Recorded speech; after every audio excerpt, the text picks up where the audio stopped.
और ऐसा नहीं है कि आएगी नहीं, अभी तुम्हें पता नहीं है, कभी झटका लगा नहीं है, याद रखना। जिसको करंट का झटका लगता है ना, सारी उम्र बच बच के निकलता है करंट से।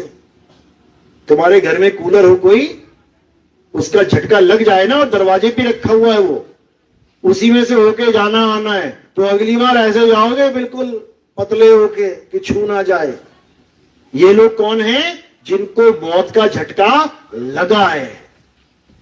जिनको मौत का झटका लगा है वो समझते हैं कि मृत्यु क्या चीज है।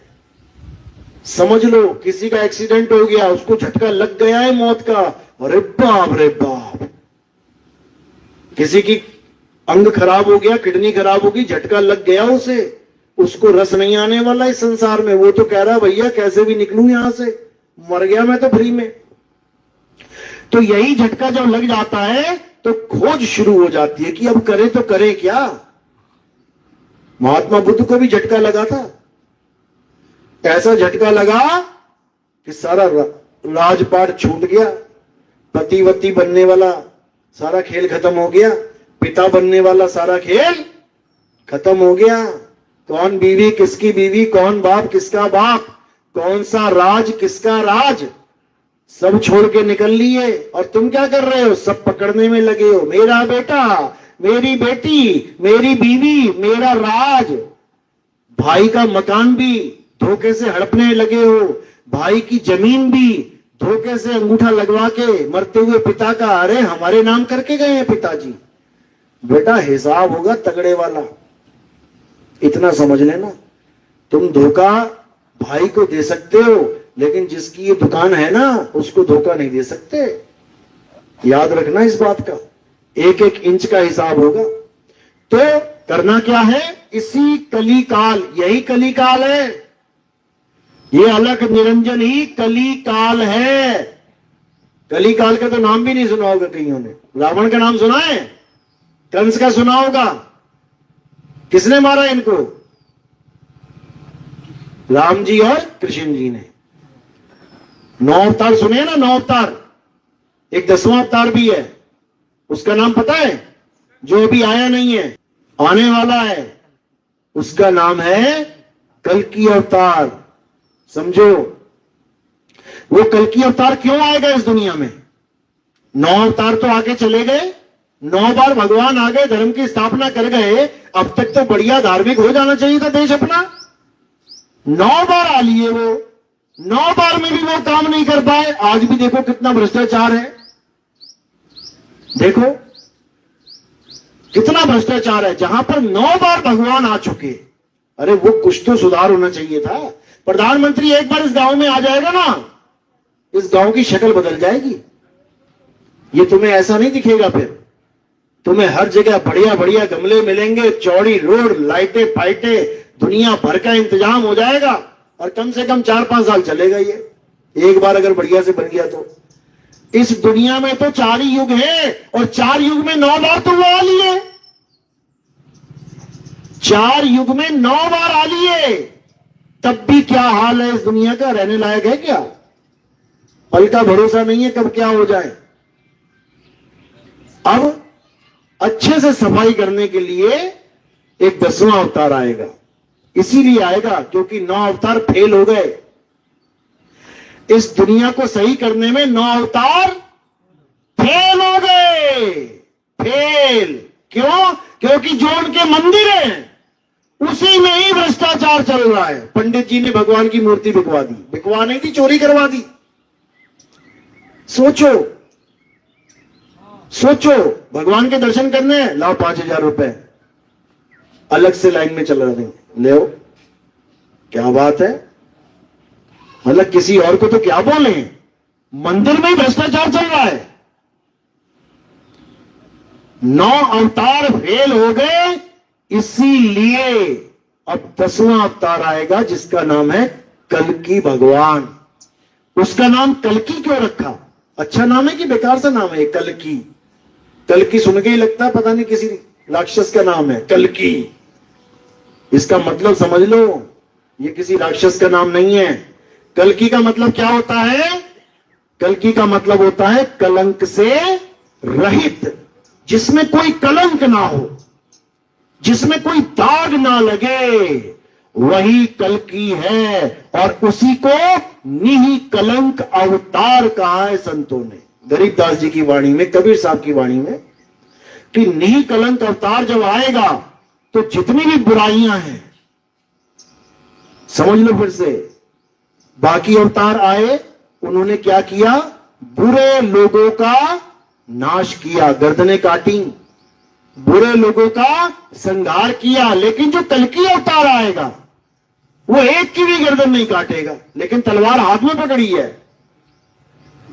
वो एक की भी, यानी किसी बुरे आदमी की गर्दन नहीं काटेगा। वो किसकी गर्दन काटेगा? किसकी काटेगा? जो बुराई करवा रहा है तुमसे, जो बुराई करवा रहा है। कौन करवा रहा है? किसके कहने पे तुम ये सब कर रहे हो? किसके कहने पे रिश्वत ले रहे हो? किसके कहने पे दूध में पानी मिला रहे हो? किसके कहने पे केमिकल से दूध बना रहे हो? किसके कहने पे? वो तुम्हारे अंदर ही बैठा है। क्या नाम है उसका? मन। मन। वो फिल्म नहीं, मन फिल्म मत चले जाना। मन, ये एक फिल्म और चल रही है तुम्हारे अंदर, मन रूपी फिल्म। वो क्या करता है मन? सुबह से लेके रात तक तुम्हें अपनी उंगलियों पे नचाता है। कैसे? मम्मी ने कहा बेटा उठ जा। कब उठोगे? कब उठोगे? जब मन करेगा। मन नहीं किया ना उठने का तो लेटे ही हो। मम्मी 10 बार बोल के चली जाए, क्या बोलोगे? मम्मी मन नहीं कर रहा उठने का। अब तुम्हारे में बोलना मन नहीं कर रहा। ये कौन है? यही है वो जिसने सबको अपने इशारों पे नचा रखा है। तो जब मन करेगा तब उठोगे। अब बाथरूम में गए नहाने, कौन सा साबुन लगा रहे हो? 100 साबुन रखे थे दुकान पे, लेकिन कौन सा वाला उठाया जाके? जो तुम्हारे मन को अच्छा लगता है। नहा धो के बाहर निकले, 50 कपड़े पड़े अलमारी में, कौन सा उठा के पहनोगे? जो तुम्हारा मन करेगा। समझ लो, चाय कॉफी क्या पीना है? जो मन कर रहा है। खाने में क्या खाओगे? जो आज मन कर रहा है। समझ लो, फिल्म लगी है 10, कौन सी देखने जाओगे? जो मन कर रहा है। पूरा दिन इसी मन की गुलामी करते करते करते करते पूरा जन्म बीत जाएगा और तुम्हें पता ही नहीं लगेगा कि मैं किसका गुलाम बना बैठा रहा। इसी मन के गुलाम सारी दुनिया हुई बैठी है। ये मन और कोई नहीं, यही कली काल है जिसका संहार कल्कि भगवान करेंगे। समझ लो, कबीर साहब ने इशारा कर दिया था, अरे मन के मते ना चालिए, मन है पक्का दूध। इसके कहने पे मत जाना, ये बड़ी गलत जगह फंसाता है, उसके बाद रुलाता है अच्छे से। जेलों में जाके देखो, हाँ भैया जेल में क्यों आया? अरे बाबूजी छोटी सी बात पे गुस्सा आ गया, मैंने उठा के हथौड़ा मार दिया सिर पे उसके। किसने कहा था? मन ने कहा था मार हथौड़ा इसके सिर पे, और बिना सोचे समझे मार दिया। चल बेटा उम्र कैद हो गई, बैठो। केवल 1 मिनट अगर सोच लेते कि जो मेरा मन कह रहा है वो करूं या ना करूं, तो सारी उम्र कैद बच जाती उसकी। दुकान पे गए, 2-4 सामान लिया, मन ने कहा रे ये वाला उठा के जेब में डाल ले। अब तुमने विचार करना है वहां पे, डालूं कि ना डालूं? डालूंगा, पकड़ा गया तो मारे जाएंगे। समझ लो, हर जगह ये मन तुम्हें कुछ ना कुछ कह रहा है, उसको सुनना सीखो। ये कहना क्या चाह रहा है? मेरे भले के लिए कि बुरे के लिए? फंसा के मारेगा ये। सब जीवों को फंसा रखा है इसने, सबको, यहां तक कि भगवान नहीं छोड़ा इसने। समझ लो, विष्णु जी का सबसे बड़ा भगत कौन था? विष्णु जी का सबसे बड़ा भगत नारद मुनि था। 24 घंटे नारायण नारायण नारायण। उसके मुंह से भी नारायण को श्राप दिलवा दिया इस मन ने। समझ लो राम जी का अवतार क्यों हुआ था, इसीलिए हुआ था क्योंकि एक स्त्री के लिए विष्णु जी ने उनको अपना एक बंदर का मुंह दे दिया। नारद मुनि को बंदर का मुंह मिला क्योंकि स्वयंवर में वो शादी करना चाहता था किसी स्त्री से, तो बंदर का मुंह दे दिया तो सबने उसका मजाक उड़ाया। जब वो गया गंगा के घाट पर देखने शक्ल अपनी, तो बंदर की शक्ल थी। गुस्सा आ गया कि प्रभु ने मेरे साथ छल कर दिया। बताओ, अपने ही भक्तों के साथ छल कर रहे हैं, ये तो छलिया है। उठा के गंगा जल क्या बोले, जैसे तूने मुझे स्त्री के लिए तड़पाया है, जा तू भी तड़पेगा। अपने ही भगवान को श्राप दे दिया, और श्राप देने के बाद क्या कह रहा है, अरे प्रभु जी गलती हो गई, अरे ये शब्द मेरे मुंह से कैसे निकल गए, मैं मर क्यों ना गया। निकल नहीं गए बेटा, निकलवाए गए हैं। किसने निकलवाए, इसी मन ने। यही कली काल है, यही सारे श्राप और यही सारे वरदान देता है। समझ लो, मन खुश हो जाए ना किसी से, एकदम जीता रहे बेटा, जी खूब बड़ा हो जाए बेटा, और मन दुखी हो जाए, अरे तेरे कीड़े पड़े, तेरा सत्यानाश हो जाए। ये मन है, ये मन। इसी मन का खात्मा करने के लिए कल की अवतार आएंगे इस संसार में, और उनको खूब अच्छे से पता है ये कहां छुप के बैठा है। वो सब जानते हैं कि ये कहां बैठा है, ये क्या कर रहा है। वो ही बताएंगे इसको खत्म करने का तरीका। साहिब कहते हैं, मन को मार गगन चढ़ जाई और मान सरोवर बैठ नहाई। यानी जब तुम हमसे शब्द का दान लोगे तब तुम्हें अच्छे से समझ में आ जाएगा इस मन का खात्मा कैसे करना है, क्योंकि ये मन तुम्हारे मरने के बाद भी नहीं मर। माया मरी ना मन मुआ, और मरी मरी गया शरीर, आशा तृष्णा नाम कह गए।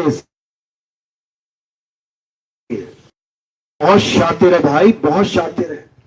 भागवत की कथा में एक ऋषि का जिक्र आता है जो सारी उम्र राम राम राम राम राम राम, ओम नमः भगवते वासुदेवाय, ओम नमः शिवाय, भगवान की पूजा करता रहा, सारी उम्र बुढ़ा हो गया, बूढ़ा हो गया, नाम जपता जपता जपता बूढ़ा हो गया, हवन यज्ञ करता करता बूढ़ा हो गया, मरने वाली हालत हो गई।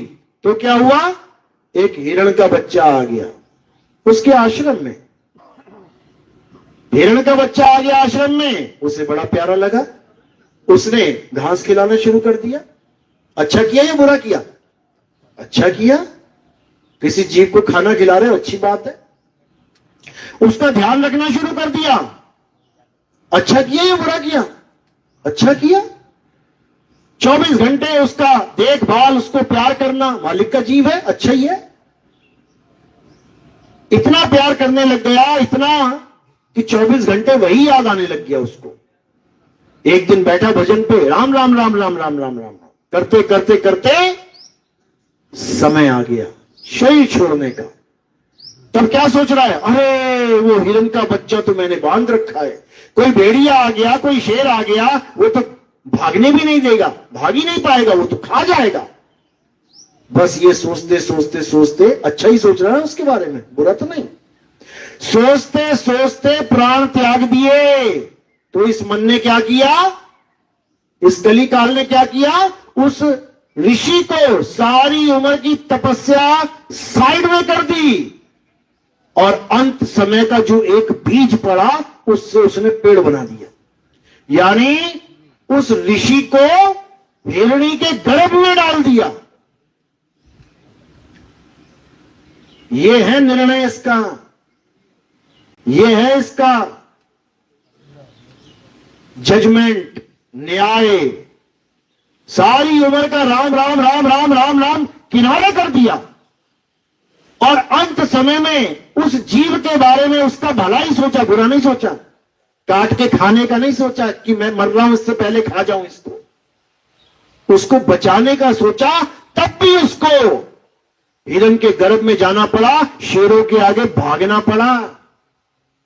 ये कली के काल का खेल है। ये सोचो, वो तो फिर भी इतना नाम जप के, इतना हवन यज्ञ करके वो हालत थी, हम तो वो भी नहीं कर रहे। और हमारा ध्यान कहां कहां फंसा हुआ है, हालत खराब हो जाएगी। गुरु ग्रंथ साहब में बिल्कुल साफ लिखा है, अंत काले जो लक्ष्मी सिमरे, ऐसी चिंता में देह मरे, सर्प जून वो वल वल उतरे। क्योंकि हमारा ध्यान भी कहीं ना कहीं फंसा है, याद रखना। अंत समय आएगा तो कुछ ना कुछ तो सोचोगे, मेरा लड़का, मेरी बीवी, मेरा मकान, मेरा पैसा होता है। यही इन चारों का अच्छे से जानकारी दी गई है। एक का तो बता दिया, मेरा पैसा, वो तो बन गया सांप। अब मेरी बीवी वाला, अंत काले जो स्त्री सिमरे, ऐसी चिंता में देह मरे, और वैश्य जन्म वो वल वल उतरे। वो वैश्य जून में चला जाएगा, जो मेरी स्त्री करता मरेगा। अब बच्चों की बारी आ गई। अंत काले जो लड़का सिमरे, ऐसी चिंता में देह मरे, सुअर जन्म वो वल वल उतरे। सुअर बन जाएगा वो। 20-20 बच्चे एक बार में पैदा हो जाएंगे। 5 बार भी आ गई तो बन गई गांधारी, हो गई कौरव की सेना पूरी। 100 बच्चे हैं, अब खूब लेटो घसूटो कीचड़ में बच्चों के साथ। समझ लो, अब मकान, जिसका ध्यान मकान में, ईंट पत्थरों में, मंदिरों में, उसके लिए क्या बोला, अंत काले जो मंदिर सिमरे, ऐसी चिंता में देह मरे। अरे प्रेत जन्म वो वल वल उतरे, वो सूक्ष्म शरीरों में भटकेगा जाके, वो भटकता ही रहेगा, उसका कोई था नहीं लगेगा, हालत खराब हो जाएगी। और ये मत सोचना कि मंदिर में भगवान रहते हैं। पहले फिल्म में पता है क्या आती थी, पुराना मंदिर, और कौन रहता था मंदिर में, भूत रहता था, भूत। समझ लो, कहने का मतलब ये ईंट पत्थरों में भगवान नहीं रहते। भगवान ईंट पत्थर में रहते हैं क्या? तुमने बना दिया भगवान का मकान, तुम बड़े हो गए भगवान से, तो वो ना बना पाए अपना मकान, तुमने बना दिया। समझ लो, भगवान राम को किसी मंदिर की जरूरत नहीं थी। अगर भगवान राम को मंदिर की जरूरत होती तो किसको आदेश देते? हनुमान जी को आदेश देते। ऐसा भव्य मंदिर बना दिया। ये वाला तो पानी चू गया इसका, कहते हैं 2-3 महीने में पानी चू गया इसका। पंडित जी शिकायत कर रहे थे, जी लेंटर ठीक नहीं पड़ा। और जो हनुमान जी डालते ना मंदिर, वो सारी दुनिया देखती उसको कि क्या है ये। लेकिन हनुमान जी को पता है कि मेरा राम भगवान मंदिर में रहता ही नहीं है, वो कहां रहता है। सिग्नल दिया है हनुमान जी ने, लेकिन कोई समझ ही नहीं पाया। सिग्नल दे रखा उन्होंने, हनुमान जी ने। याद रखो, जो इतने बड़े पुल बना सकते हैं, वो क्या एक मंदिर नहीं बना सकते थे? जो पूरा पहाड़ एक हाथ पे उठा के लेके आ सकते हैं, वो क्या भव्य मंदिर नहीं बना सकते थे? कि तुम्हारे हाथों ही लिखा है मंदिर बनवाना, वो भी सरकार से जज के सामने तारीखों पे जा जाके, हाँ जज कहेगा तो बनेगा, नहीं कहेगा तो नहीं बनेगा। ऐसा कोई खेल नहीं है। अगर राम जी का मंदिर बनाना होता तो हनुमान जी इतना भव्य मंदिर बना के जाते कि दुनिया का सबसे बड़ा मंदिर हिंदुस्तान में होता, और उसकी कोई ईंट नहीं हिला सकता था, क्योंकि वो खुद ही खड़े होते सामने। तुम्हारे वाले मंदिर की गारंटी नहीं है, कल को मुगल आ जाए तो ये मंदिर तोड़ के मस्जिद बना देगा। भाई बना ही दिए कितने मंदिर। सोमनाथ का मंदिर 17 बार लूट लिया गया। भगवान होते तो 17 बार लूट जाता। तुम्हारा मकान नहीं लूटेगा सारी उम्र में 17 बार। तुम भी 2, 4, 5 बार चोरी हो जाए तो सीसीटीवी कैमरा लगा के कोई ना कोई इंतजाम कर लोगे कि भैया चोर बहुत शातिर है। तुम भी 5वीं 7वीं बार नहीं लूटने लोगे अपना मकान। लेकिन भगवान का 17 बार लूट गया। कारण क्या है? कारण यही है कि भगवान मंदिर में नहीं रहते। अगर भगवान मंदिर में होते तो पंडित जी ताला लगा के जाते। पंडित जी ताला लगा के जाते। तुम चले जाना, बैठ जाना भगवान जी के पास। पंडित जी जाएंगे, उनको कहना मैं यही रहूंगा पंडित जी, तो ताला लगा के जाएंगे। तुम मंदिर के अंदर बैठ जाना, पूजा करना, पंडित जी को कहना पंडित जी आप जाओ, तो पंडित जी ताला लगा के जाएंगे? तुम अंदर हो तो नहीं जाएंगे। क्यों? क्योंकि तुम अंदर हो। क्या बोलेंगे? भैया ध्यान रखना जब तक मैं आ ना जाऊं।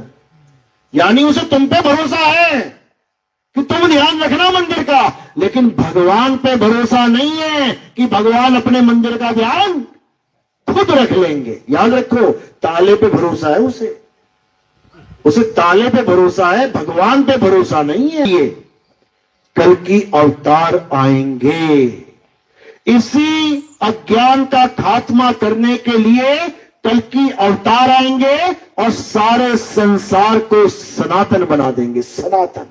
अभी क्या हो तुम? अभी तुम हिंदू बने हुए हो। हिंदू क्या होता है? जो देवी देवताओं की पूजा करता है वो हिंदू होता है। सनातन क्या होता है? जो किसी देवी देवता की पूजा ना करे और केवल अपनी आत्मा को जान ले, उसे सनातनी कहते हैं। ये कहां लिखा है? अध्याय 2 24वां श्लोक गीता में। पढ़ो क्या लिखा है। क्या होता है सनातन? उसकी डेफिनेशन लिखी है। हे अर्जुन, ये आत्मा अजन्मा है, नित्य है, इसको कोई जला नहीं सकता, सुखा नहीं सकता, भिगो नहीं सकता। ये आत्मा अचल है, स्थिर है, सदा एक सा रहने वाला है। ये आत्मा पुरातन है, ये आत्मा ही सत्य सनातन है। ये डेफिनेशन है सनातन की। जो कहते हम भगवाधारी सनातनी हैं, ये डेफिनेशन है। पूछ लेना किसी को सनातन की डेफिनेशन क्या होती है। वो राम जी की जन्म कुंडली बताने लग जाएगा। राम जी हैं, दशरथ जी हैं, हनुमान जी हैं। अरे ये तो शरीर है, ये शरीर है, ये काया है। सनातन आत्मा है, आत्म देव है, जिसकी वजह से सारी काया चल रही है, सारे शरीर आत्मा की वजह से चल रहे हैं। उस आत्मा को जानना ही आत्म ज्ञान है। आत्म ज्ञान साहिब समझा रहे हैं। जल में मीन प्यासी, मुह देखती आवे हांसी, आत्म ज्ञान बिना नर भटके, कभी काबा कभी काशी। आत्म ज्ञान बिना। आत्म ज्ञान क्या होता है? जहां पर भी आत्म शब्द जुड़ जाता है, जैसे आत्मा। अब ये आत्म शब्द क्या है? आत्म का मतलब होता है मेरा, खुद का। जैसे कोई आपको कहे आत्म कथा लिखो, किसकी कथा लिखोगे? अपनी कथा, किसी और की नहीं। अगर कोई कहे हत्या करो तो किसे गोली मारोगे? खुद को, किसी और को नहीं, क्योंकि आत्म जुड़ा है इसमें। अगर कोई कहे आत्म रक्षा करो, किसकी रक्षा करोगे? अपनी रक्षा, आत्म रक्षा। कोई कहे अपने ऊपर निर्भर हो जाओ, आत्मनिर्भर हो जाओ, तो किस पर निर्भर होना है? अपने ऊपर। इसी प्रकार आत्म ज्ञान यानी अपना ज्ञान, किसी राम भगवान का, किसी कृष्ण जी का, किसी हनुमान जी का, किसी मुसलमानों का, ईसाइयों का, यहूदियों का ज्ञान नहीं चाहिए। किसका ज्ञान चाहिए? अपना ज्ञान। मैं क्या हूं? हे अर्जुन, तू और मैं ये नाशवान काया नहीं है। मुझे शरीर मत समझ लेना कि मैं शरीर हूं। ऐसे पता नहीं कितने शरीर धारण किए मैंने। मैं ही मछली बन के आया, मैं ही कछुआ बन के आया, मैं ही जंगली सुअर वरा अवतार में आया, मैं ही वामन रूप में आया, नरसिंह रूप में आया, आधा आदमी आधा जानवर बन के आया। मैं कोई भी रूप धारण कर लेता हूं, लेकिन मैं कोई भी रूप नहीं हूं। मैं आत्मा हूं। हे अर्जुन, तू भी आत्मा है। हम ये शरीर नहीं है। शरीरों के मारे जाने पर भी हमारा कभी अंत नहीं होता। तो क्या होता है? हम दूसरा शरीर धारण कर लेते हैं। समझ लो, तुम्हारे घर में माई, बहन, बाप, ये मत समझना कि ये पहला जन्म है। पता नहीं कितने जन्मों जन्म बीतते हुए, कितनी माओं को छोड़ के, कितने पिताजी को छोड़ के, कहां कहां मरने के बाद यहां जन्म लिया है। इस गलतफहमी में मत रहना कि ये तुम्हारा पहला जन्म है। जन्मों जन्म की माओं को छोड़ के आए हो। एक मां को अपना मान लिया, ये मेरी मां है, इस जन्म की है, पिछले जन्म वाली पता नहीं तेरी याद में कहां रो रो के पागल हो रही है, कोई ध्यान नहीं उसका। तो इसीलिए आत्म ज्ञान को समझना है, आत्म ज्ञान ही सर्वश्रेष्ठ ज्ञान है, इससे ऊपर कोई ज्ञान नहीं है। समझ में आ रही मेरी बात? किस किस के समझ में आ रही है? हाथ खड़ा करो जरा। बहुत अच्छी बात है, पहला ही सत्संग है गांव में, मालिक की दया है।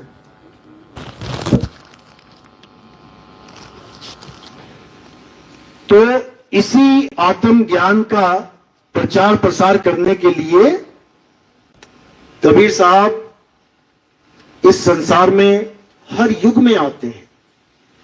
सतयुग में सत सुकृत नाम से, त्रेता में मुनिंद्र नाम से, द्वापर में करुणामय नाम से और कलयुग में कबीर नाम से। और वो इस कलयुग में ही खासकर अपना पंथ चलाते हैं और उसी पंथ में सारे पंथों को एक करने के लिए आते हैं।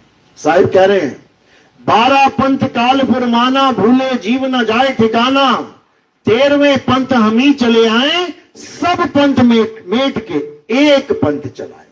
यानी जितनी भी नदियां हैं इस दुनिया में, वो सारी नदियां एक सागर में मिलाने के लिए आते हैं। तो ये वही पंथ है भाई, जिसमें सारे संसार के पंथ मिल जाएंगे। जो भी विवेकी हंस होगा, अपनी मृत्यु से पहले पहले विवेक लगा के वो इस पंथ में जुड़ेगा, इस झंडे के नीचे आ जाएगा। क्योंकि ये वो युद्ध होने वाला है जिसमें केवल दो ही पक्ष है, या तो पांडव या कौरव, यानी या तो धर्म या अधर्म, या तो सत्य या असत्य, या तो कल्कि या फिर कली, और तीसरा कोई ऑप्शन नहीं है। तीसरा कोई ऑप्शन ही नहीं है, या तो कल्कि की फौज में आ जाना है या फिर कली काल मन के चक्कर में फंसे रहना है। तीसरा कोई ऑप्शन नहीं है, समझ लो। चलो, तो आज का सत्संग यही समाप्त करते हैं और अब आरती का समय है। आरती के बाद नाम दीक्षा और भोजन भंडारा होगा। तो जो नाम दीक्षा वाले हैं वो एक बार हाथ खड़ा करें। कौन कौन नाम दीक्षा लेने आया है? आप कहां से आए हैं? जब बैठा रहो, जगह बोलो। अच्छा, पहले किसी गुरु से जुड़े थे? जय गुरुदेव पंथ में कितने साल से थे? जय गुरुदेव में 20 साल से, बहुत अच्छी बात है। और हमारा सत्संग कब से सुन रहे हो? साल भर से, बहुत बढ़िया। आप कहां से? पहले कोई गुरु जी धारण किया आपने? कोई गुरु नहीं। मूर्ति पूजा करते थे? धंधा करते हैं, तेल सप्लाई करते हैं। वो तो ठीक है, पूजा पाठ भी तो करते होगे कुछ। अरे कलम तो बेचो तुम, कुछ भगवान का नाम लेते थे कि कलम ही बेचते रहे आज तक? राम जी का लेते थे, यही बोल रहा हूँ मैं। कहाँ कहाँ फोटो देख लिया? वहाँ मेरा फोटो देख लिया? वहाँ मेरा फोटो कैसे पहुंच गया? अच्छा, वो पोस्टर लगाए थे। चलो भाई, पोस्टर लगाना धन्य हो गया। बहुत बढ़िया, बहुत बढ़िया। इसीलिए मैं कहता हूं कि गांव गांव में पोस्टर लगाओ और पर्चे बांटो, पता नहीं कौन सा मालिक का जीव जाग जाए। देखो, बहुत खुशी की बात है। समझ में आती है मेरी एक एक बात? बहुत बढ़िया, बैठ जाओ। कोई तंबाकू, जर्दा, अंडा, मीट, मांस, हाँ ये सब नहीं चाहिए? हाँ, बहुत बढ़िया। और कौन था? और कौन था नाम दीक्षा वाले? हाँ, कहां से जुड़े थे आप पहले? आप तो, हाँ ठीक है, बैठ। विहंगम योग में जुड़े कितने साल से? 5 साल से विहंगम योग, सदाफल देव जी महाराज का, बहुत बढ़िया। और कौन? और कौन? आप कहां से जुड़े थे? रामनगर से। गुरु जी कौन थे पहले? अच्छा चलो, पहली दीक्षा की बात कर रहा हूं, कोई पहली दीक्षा वाला और तो नहीं ना? चलो, बहुत अच्छी बात है, क्योंकि ये ज्ञान जल्दी समझ में नहीं आता। लेकिन मैंने बोला शुरू में कि परमात्मा की दया हो तो एक एक बात समझ में आएगी। क्या बता रहा हूं? एक एक बात। और परमात्मा की दया ना हो तो पूरा सत्संग 2 घंटे का सुन के भी तुम क्या कहोगे? अरे यार ऐसे ही है। ये पता कौन कह रहा है? कौन कह रहा? हाँ, ये मन कह रहा है। अंदर से मन क्या कहेगा? अरे बकवास कर रहा है, जाने दे। राम जी ठीक है, हनुमान जी ठीक है, पूजा कर, मंदिर जा, शिवलिंग पूज। मुसलमान है तो क्या कहेगा? अरे नहीं नहीं, नमाज नहीं छोड़नी है, नमाज पकड़ के रखना। हाँ, 5 टाइम नमाज पढ़ूंगा। सिख है तो वाहिगुरु वाहिगुरु मत छोड़ना, नितिन दास के कहने पे। ये नरकों में ले जाएगा बिना भगवान के नाम के। और इस ईसाई क्या सोच रहा है कि ईसा मसीह को नहीं छोड़ना है। ये मन बोल रहा है तुम्हारा। और विवेक क्या बोल रहा है? बात तो सही कर रहा है, ये बात तो एक एक सही कर रहा है। विवेक ये बोल रहा है और मन क्या कह रहा है? नहीं, जाने दे इसको, तू जहां है ठीक है, दुनिया क्या कहेगी। अरे पूजा नहीं करेगा, लोग कहेंगे मुल्ला बन गया, ये मुसलमान हो गया। ऐसे भी लोग हैं। कई लोग पूजा पाठ छुड़वा देते हैं हम लोग, तो कहते हैं अरे ये मुसलमान हो गए, ये भगवान को नहीं मानते। अरे वो भगवान को अब जान पाया है, अब जान पाया वो भगवान को। आज से पहले वो जानता ही नहीं था। और तुम भी जान जाओगे एक दिन, जब तुम सत्संग सुनने लग जाओगे तो। चलो, बहुत बढ़िया, मालिक की दया है। आरती की तैयारी करो। बोलिए परमपिता परमात्मा की, सदगुरु बंदी छोड़ कबीर साहेब की, सभी संतों की, सभी भक्तों की, आज के आनंद की, सकल हंस को बंदगी साहेब बंदगी सतनाम।